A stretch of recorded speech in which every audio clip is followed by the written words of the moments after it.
But that leads us to our final topic of the day.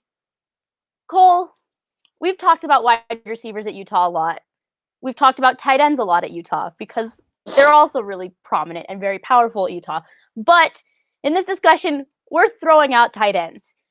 Who do you think is going to be in Utah's top 3 wide receivers this season?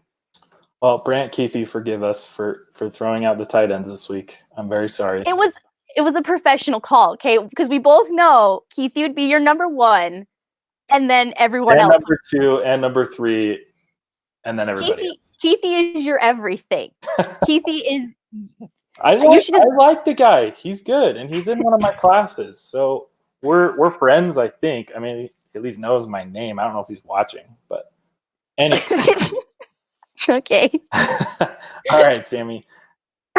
We talk about this wide receiver team, this arsenal, because this is a big year. This probably is one of the best years that Utah will have as far as depth, as far as individuals that are going to be catching the football.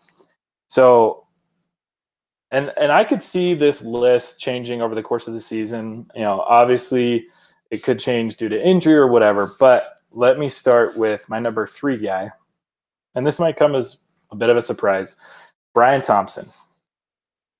2019, he had 18 receptions for 461 yards. That guy gets stuff done. Okay, he's very efficient, and he's turning he turned, honestly, not that many receptions into a lot of yards, 25.6 average, along with 3 touchdowns, and he's fast. Mm-hmm. He runs really fast. When he turns on the jets, it's over for the defense. And he has the ability to go and get those long balls, which I think if we're going for the end zone, you know, or, you know, there's a broken coverage type play, or we've got a solid one-on-one where, you know, Brian is clearly superior to that safety or that corner, we're going to see him catching those long balls.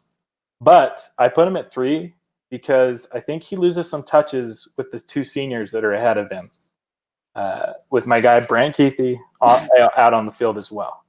I just see Brayton Covey and Nakua probably getting more touches. These guys have a lot of experience. They're 2 seniors. They've both made great improvements year after year, and especially with Brayton Covey back. That's a guy that was targeted 60 times in 2018. Yeah, he was targeted a lot. That's crazy. But what's nuts is he actually didn't score any touchdowns that year. That's crazy.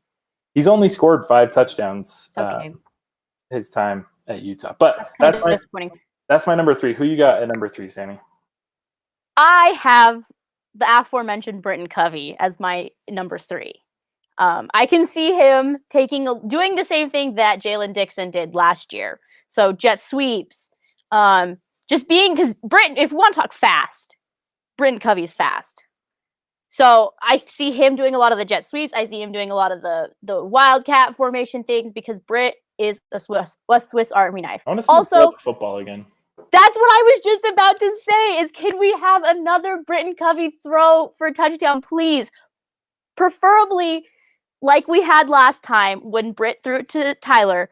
Can we have a Britton Covey to Jake Bentley touchdown?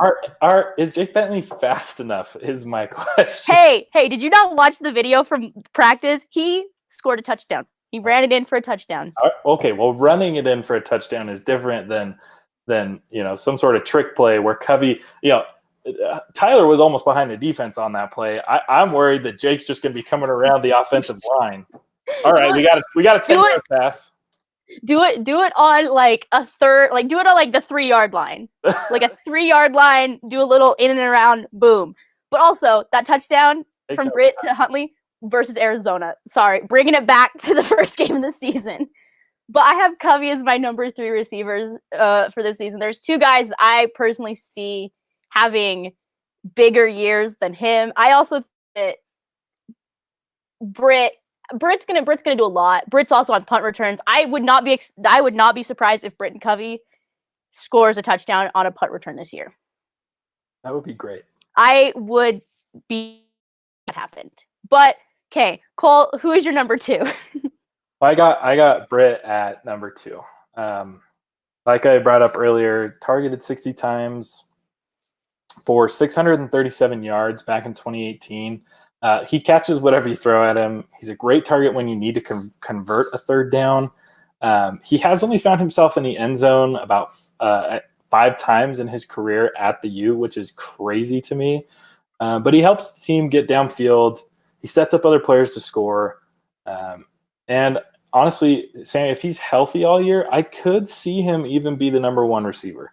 It does depend on what kind of chemistry he's got with whoever's taking snaps and making those throws. But Britton just is a solid guy on and off the field. He has a team mentality, and he also leaves it all out there. I mean, this is a guy that does he puts his body on the line. I don't know if we're going to see that as much this year. I don't know if he's pushing for the NFL. I don't know where he's at there. So we might not quite see the 2018 Britton Covey, but if we do, fantastic. I am so open and welcome to that. But that's what I've got at number 2 is Covey. Just because he's proven time and again, he can catch the football and he can catch it a lot.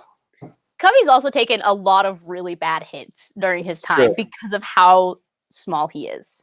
And I think that today in his Pac-12 media press conference, he talked about how this is like the strongest he's ever been because he redshirted last year. So he not only was he able to rehab even more his knee for that ACL injury, but he looked like he bulked up from my vantage point today on Zoom. But he's not very little anymore. He's just little. He's not little. Yeah, he's Mighty Mouse. He's the Mighty Mouse. Mighty Mouse. He's also a little thicker in upper body from what I could see. But that's beside the point. Instead of lifting 5 pounds, he's lifting 10. He's like, yeah, let's go. Just Britton, kidding. If you're listening, which you're probably not, but if you are, I'm not mocking you. Britton, we love you. We love you a lot here at Ute Dash. But my number 2 is Samson Nacua. Okay. I love Samson Nacua. He is fantastic. Not only is he one of the funniest dudes I've ever met, he can catch a ball. And he had some really big catches last year in moments that were great. Like the one that pops into my head the most is the Oregon State touchdown that he had. That was beautiful. I loved that. Very fun, very good. Love Samson. And Whit has already said that he's had a great camp.